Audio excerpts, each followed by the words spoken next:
Hi listeners, thanks again for joining for another episode in my Ellevate series with your host, me, Becky. In this podcast, we talk about all things women empowerment, challenges in the recruitment industry, career progression, and anything else that is empowering women in business. Thanks for listening, and please remember to follow and subscribe for all updates.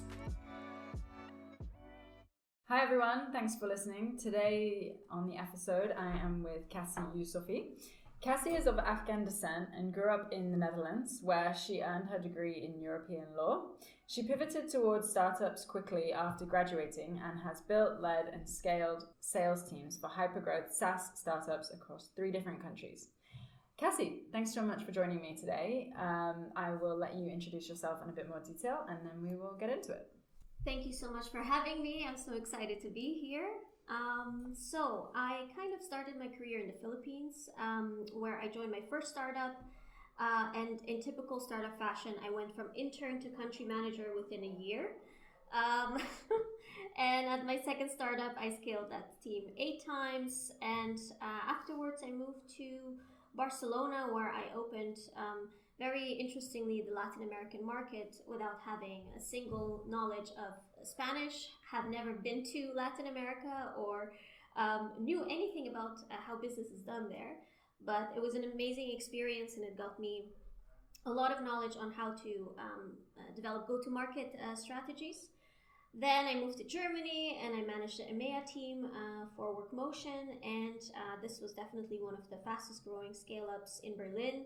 We grew the team 7 times, and then afterwards I moved over to my last startup, which was in an HR early stage startup, where we successfully entered Latin America again. And that's kind of the background. Perfect. Great. Well, thank you again for being here. Looking forward to the conversation today. What are the benefits of having empowered women in your organization?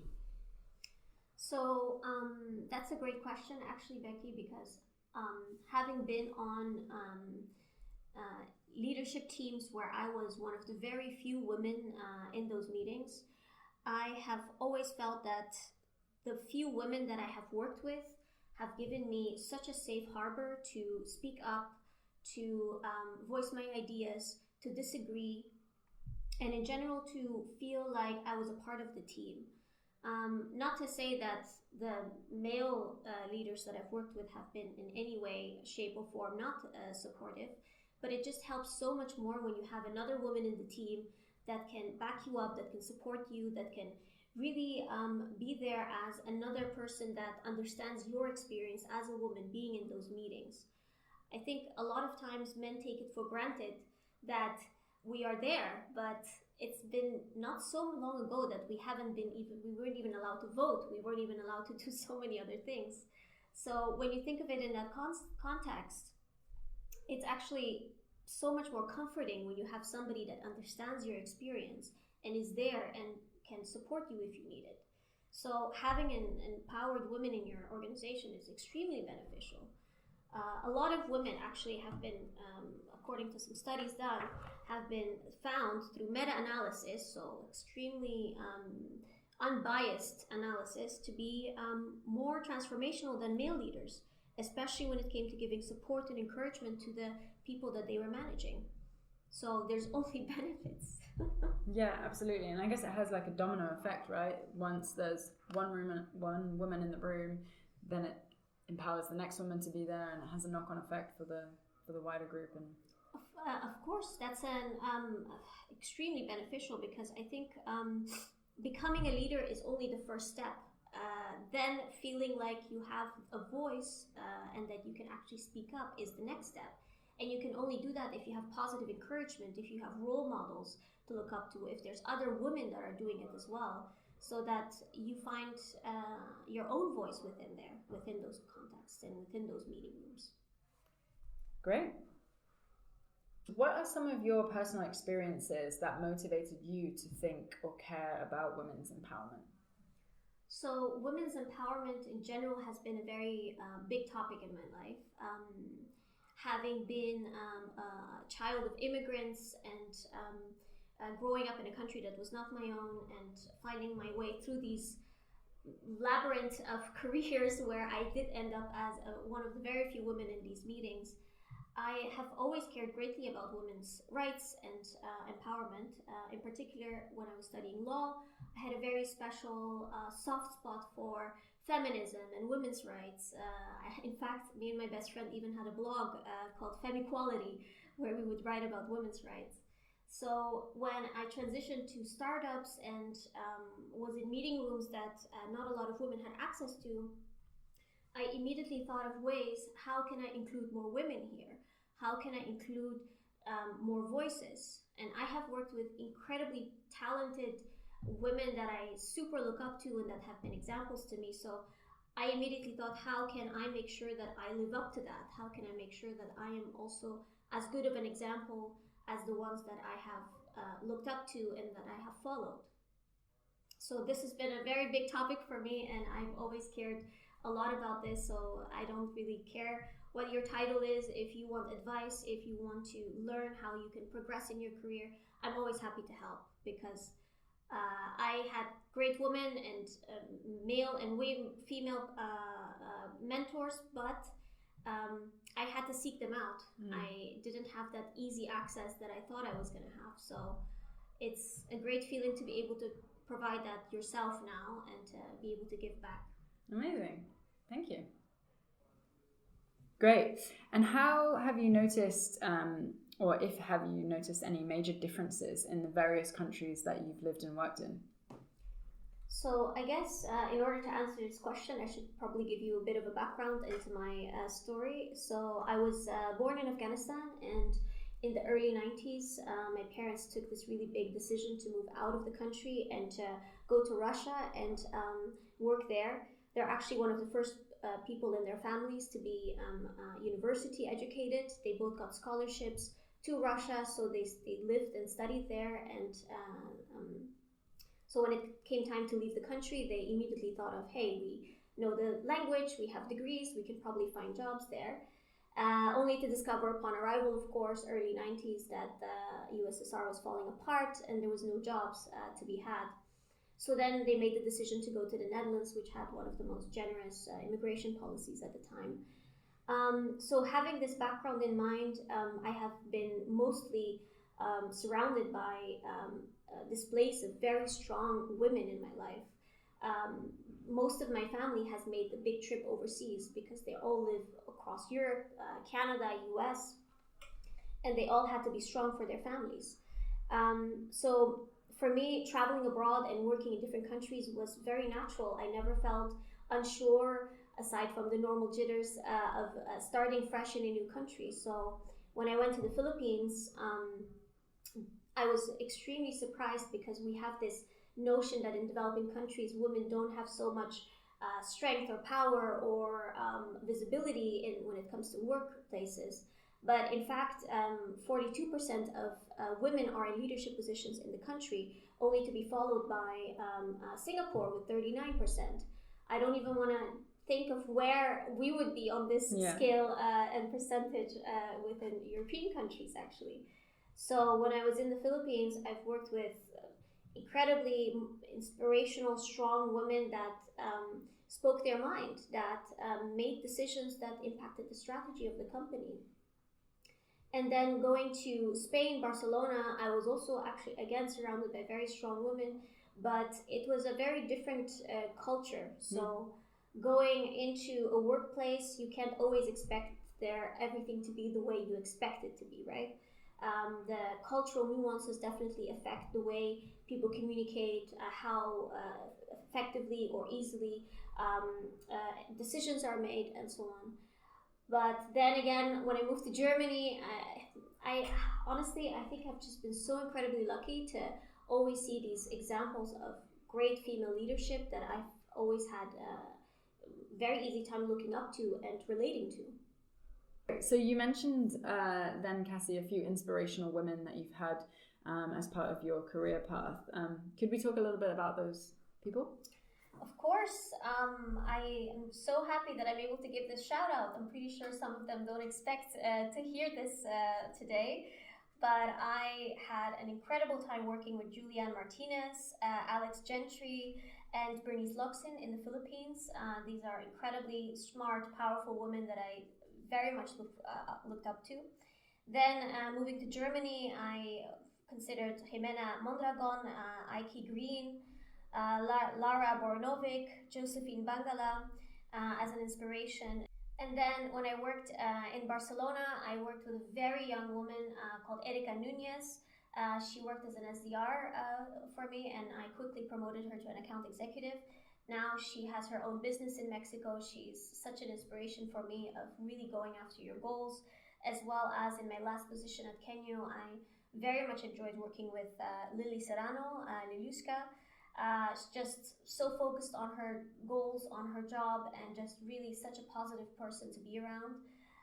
So I'm extremely blessed to have had the privilege to be around these women. Amazing. Cool.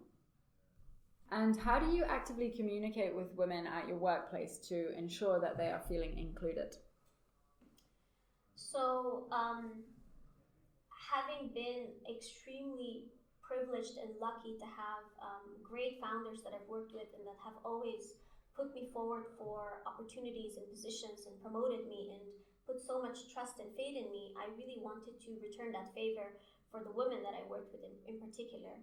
Some men as well, I don't discriminate, but in particular for women because I know how much tougher it is for them to speak out.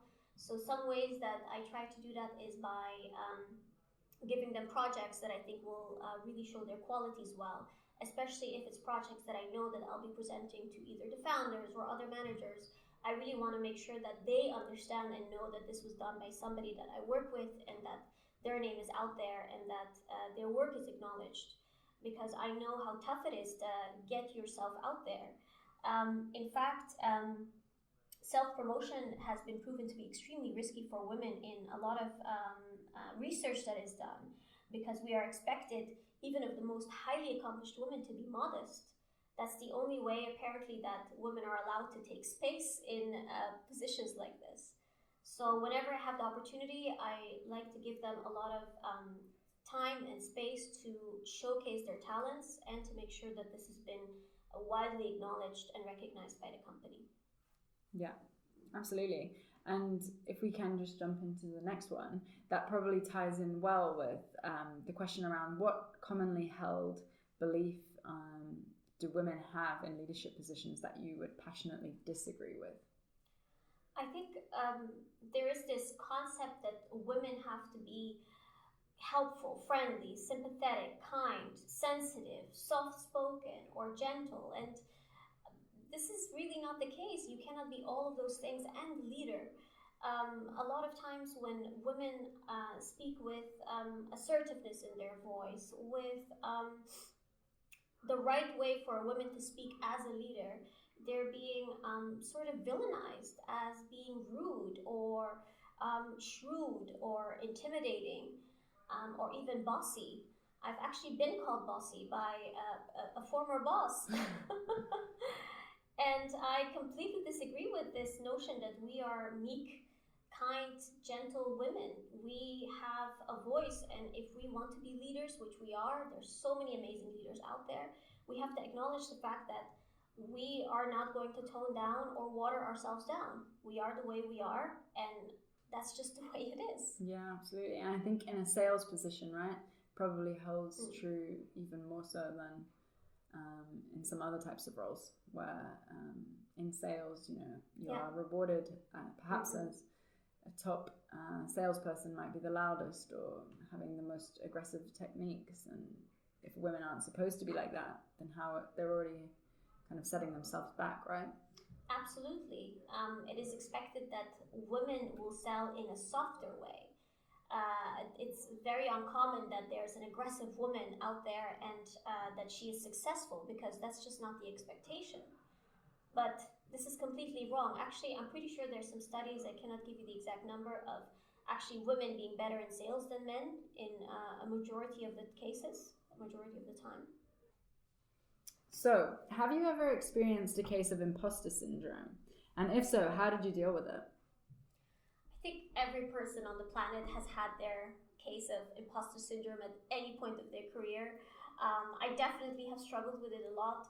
I would say it's probably just in the last year or so that I feel a lot more confident in my skills and in my capabilities, in the way that I feel that I'm allowed to take space now. And the way I've kind of dealt with it is just by reminding me of the fact that if I wouldn't have the opportunity, I wouldn't be here. The only reason why I've done all of those things is because I believed in myself when nobody else was there to do it. So I think the most important thing to keep in mind is that when you make decisions about your career, life, or whatever it is, you have to make those decisions with you at the forefront. Nobody else is going to care about you the way you do. Nobody else is going to put your needs first as much as you do. As much as we think that our family and loved ones and partners love us and care for us, nobody else will do it but you. So making decisions that are aligned with your highest good, that are aligned with your career path, that benefit you in the long term, are the only ones that are going to keep you in the space where you're allowed to compete at the highest levels possible. The more you listen to other people, the more you take on their projections. So having that realization firmly in your mind of, if I wouldn't have the opportunity, I wouldn't be here. And if I don't take this opportunity now for my highest good and for where I want to be in my life, is for me, the two things that are only going to propel you to go as far and as fast as you want to go in your career or in life in general. Absolutely. And I guess it helps that you've also put yourself, as you mentioned, some of the inspirational women in your network. I guess it helps to have surrounded yourself by powerful people who do project some positive things on you, right? And when maybe the going gets tough, you can fall back on a little bit of advice from those kind of inspirational people. No, definitely. I probably don't reach out to them as much as I should. And I guess this also speaks again about how women deal with their issues in a very private way, because we feel like if we reach out, we're going to be considered weak or unsure of ourselves. But I think just knowing that those examples are out there, just knowing that they're kicking ass and that they're really strong role models out there is, for me, already sufficient. It helps to think, if they could do it, I can do it. Yeah, definitely. Yeah. What do you wish your younger self knew about your current career path? I think